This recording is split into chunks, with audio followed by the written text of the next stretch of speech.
వక్ఫ్ వివాదం చాలా రోజుల నుంచి నడుస్తున్నటువంటిది. ఏదైతే ప్రధాని గాని వీళ్ళందరూ కూడా మాట్లాడుతుంది అదే.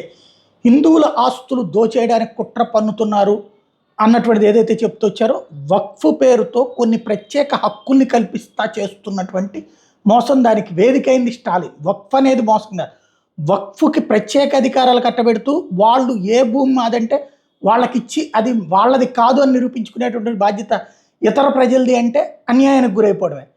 అలాగా తీసుకొచ్చినటువంటి చట్టాన్ని ఎవరైతే ఫస్ట్ తీసుకొచ్చారో తమిళనాడుకి, ఇప్పుడు స్టాలిన్ ప్రభుత్వానికి పెద్ద ఎదురు దెబ్బ తగిలింది. 1995 నాటి వక్ఫ్ బోర్డు చట్టానికి తమిళనాడు ప్రభుత్వం సవరణని మద్రాసు హైకోర్టు రాజ్యాంగ విరుద్ధం అని ప్రకటించింది.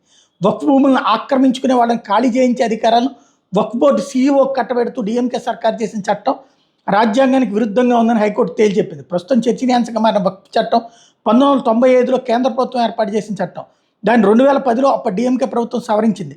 తమ రాష్ట్రంలో ఉన్నటువంటి భూములకి సంబంధించి ఏదైతే Tamil Nadu public premises evidence of unauthorised occupants చట్టం 1976 పరిధిలోకి తీసుకొచ్చింది.